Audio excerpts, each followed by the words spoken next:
Mrs. Anderson, did you eat the strawberries that were in the fridge again? I was saving those for myself. Oh my, I'm sorry. I made some strawberry jam with them. I can't believe you. Those were expensive. You can only get them at selected shops. They were imported straight from Japan.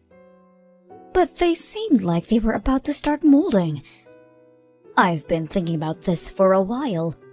But you need to make sure to only buy food in quantities that you feel confident in finishing.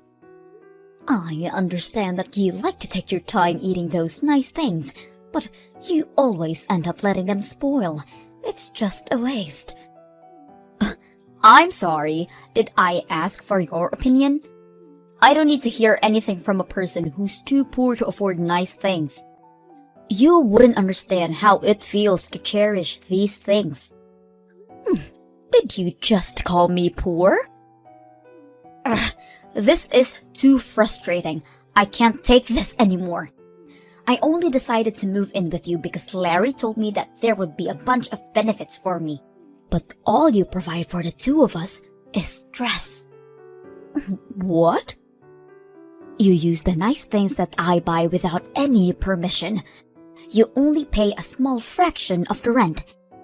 And worst of all, you don't even spoil your daughter-in-law, regardless of how much she's done for you. I'm sorry, but what have you done for me? I let you live with me! Didn't Larry let you know that he wanted to live with me before the two of you decided to get married? That doesn't matter. I can't take this anymore. I've decided that I'm going to stop acting like the nice little housewife that I always try to be. I'm going to stop myself being such a sweet soul to you. And I'm taking better care of myself. Have you ever really been kind to me? You call yourself a housewife and try to look nice in front of Larry. But we both know that the truth is that I always do the housework, while you lie down on the couch, scrolling on your phone. Shut your mouth, you peasant! Don't you dare speak to me like that!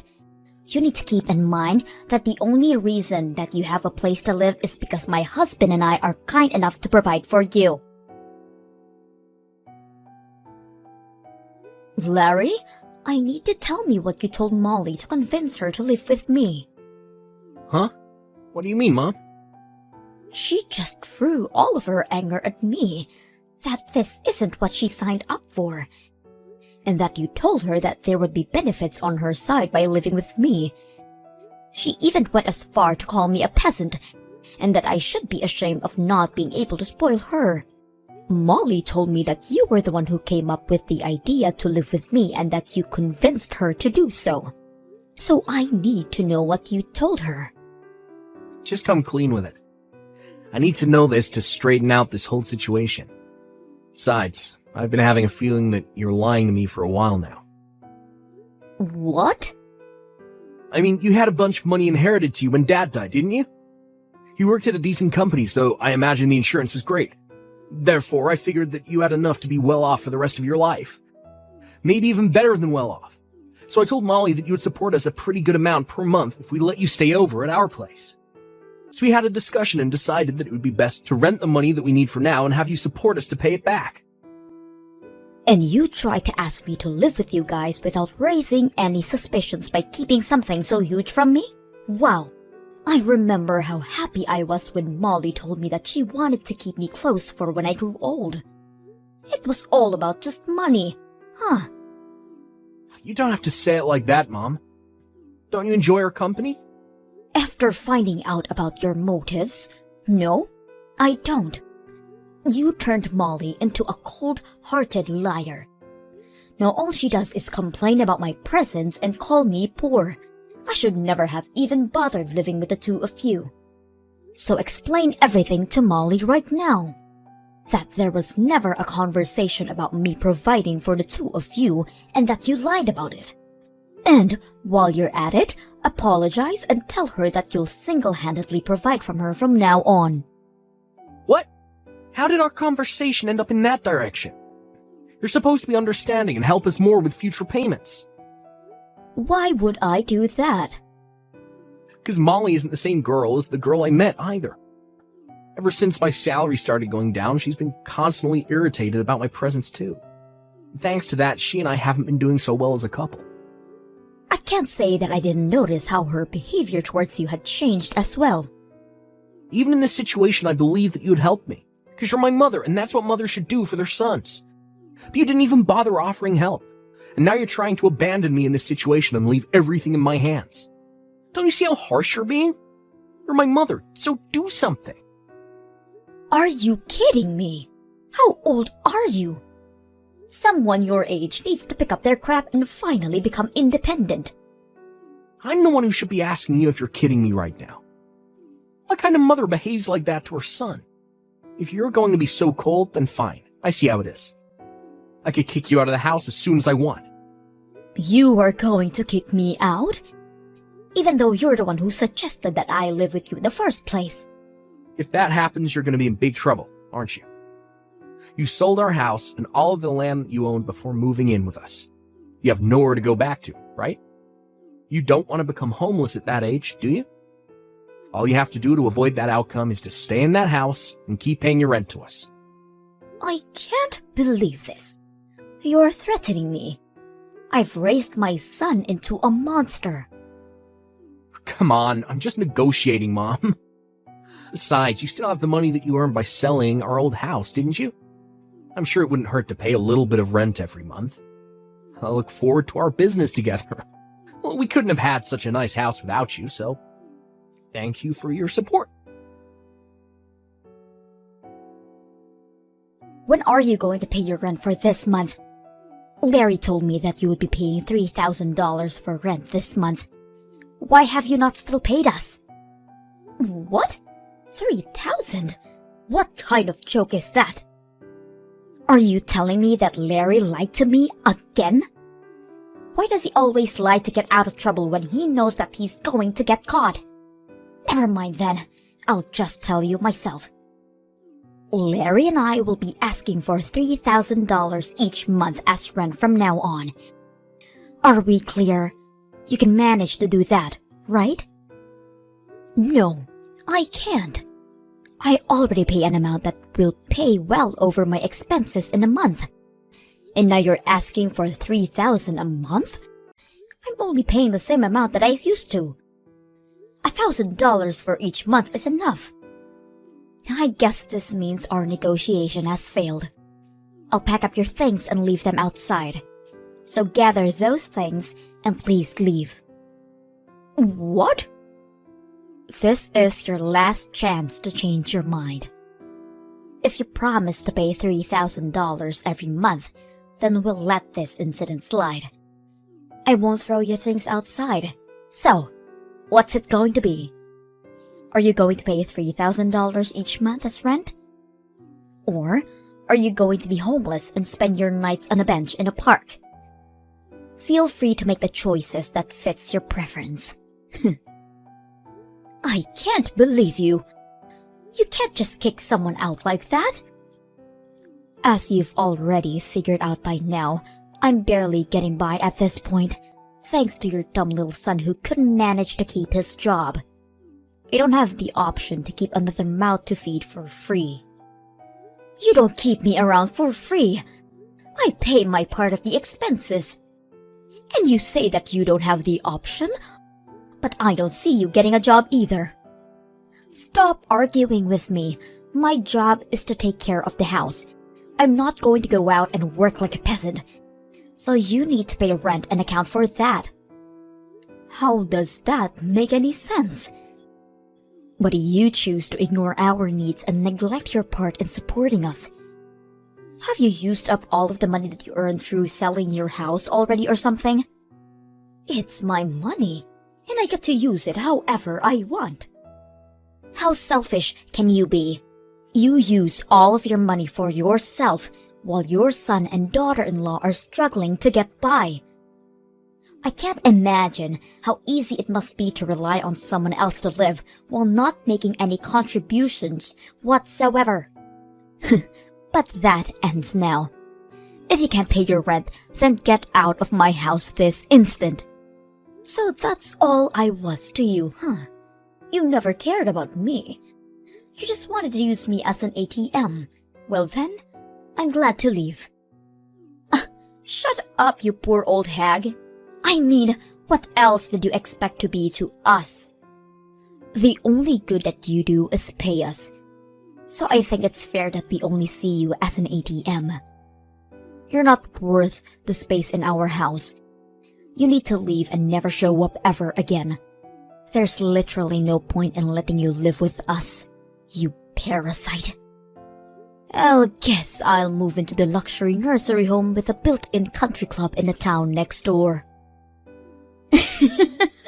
Seriously? I guess he got his habit aligned from you. I'm being serious. And where on earth do you think you're going to get the money for that? I have every single cent that I need to afford it. I currently have $2 million worth of assets, so you can probably do the math that I have enough to spend a lifetime in a nice place like that. 2 million? How? I think I'll get going now. I promised my friend that we would go have some tea together, so I'll go do that. As a matter of fact, I'll stay at a friend's house for the night. So please leave my things at your front door. I'll be moving into my dream environment after that, so you won't have to see me ever again. I can't tell if you're joking. You're kidding about the $2 million, right? Even if your husband passed away and left an inheritance, $2 million is unrealistic. Oh, it's not my husband's. I made it myself when I was younger. What? Yes, I bought some real estate with the money that my husband left behind. So I have $5 million if you include that. I hit the jackpot with the apartment I bought and started renting out. You have $5 million? How?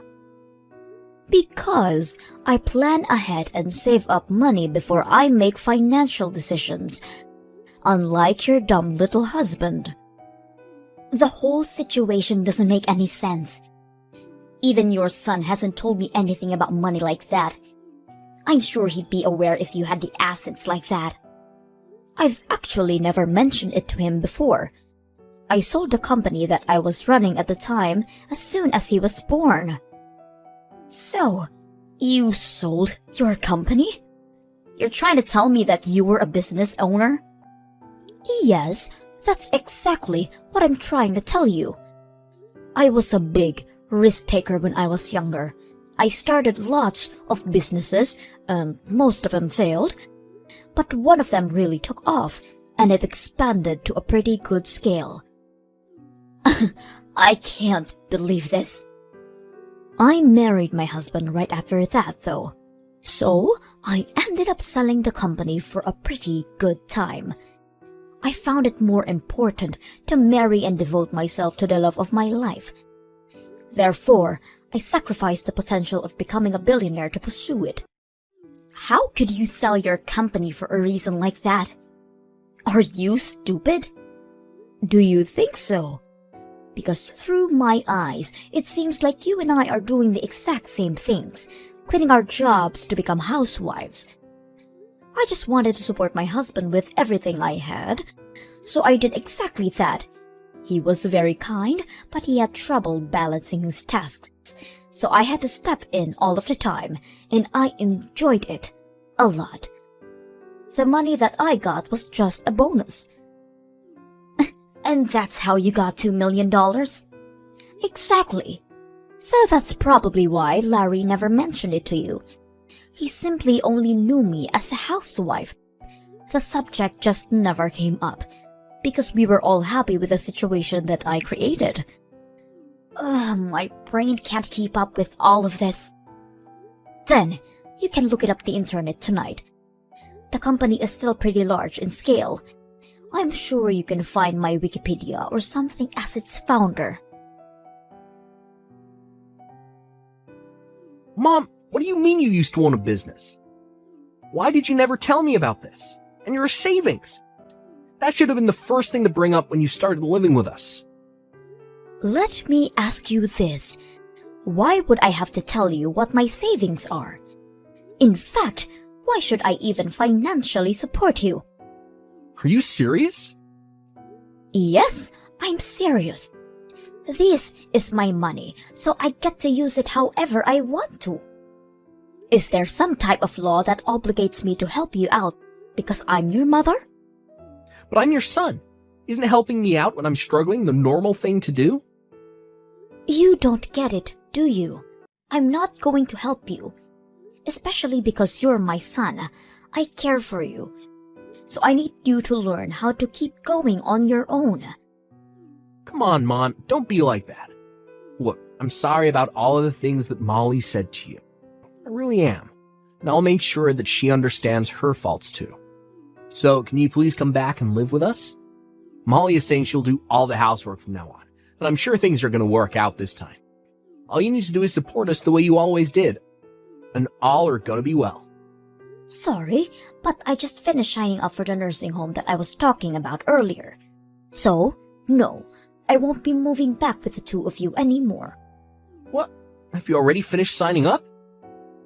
I mean, I can't just stay at a friend's house forever, can I? The place I'm moving to has a whole building to itself. So I'll be spending the rest of my life shopping and sipping margaritas next to a pool.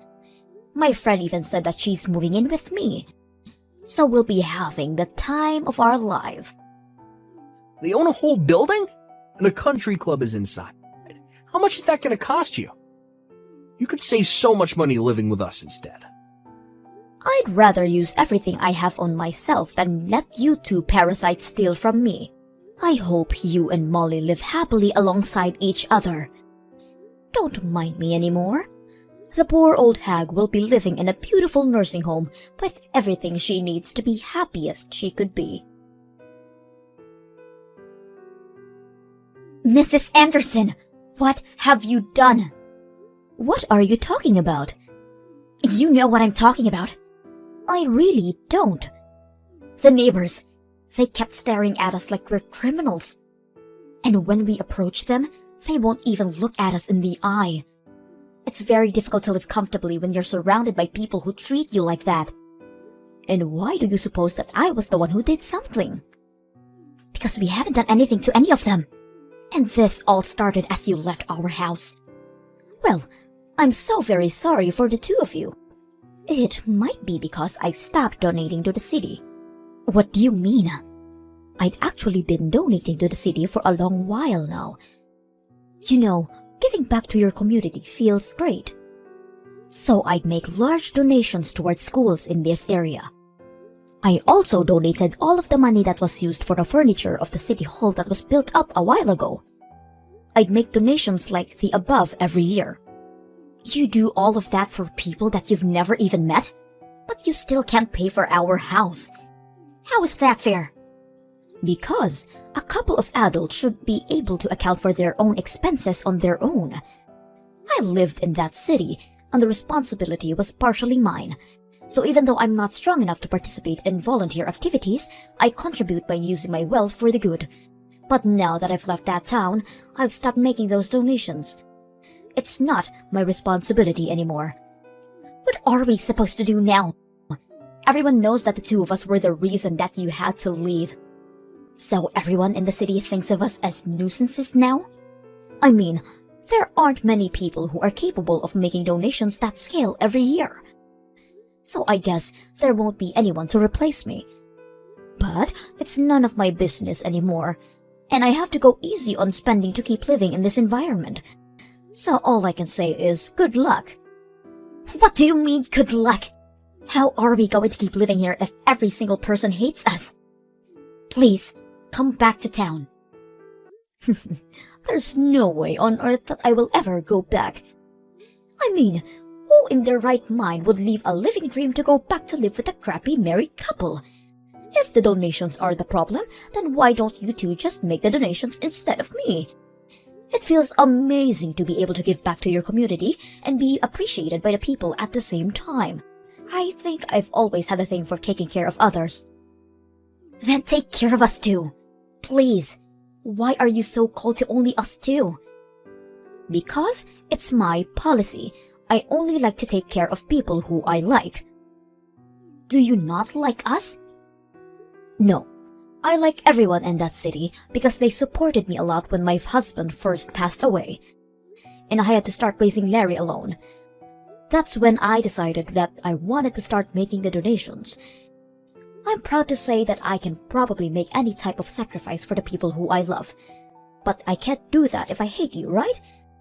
I don't want to pay a single cent for the two of you. You hate us that much? Your own son and his wife? Yes, even a grandchild wouldn't convince me to bring the two of you into my life ever again. I can't believe you just said that. Boo-hoo. I know it'll be tough, but I hope you two get up on your feet and try to make it work there. Now, I'll go have my afternoon tea on the terrace with my friends now. Goodbye. After that, I immediately met with my lawyer and wrote a will that stated every penny in my name will be donated to non-profit organizations from all around the world.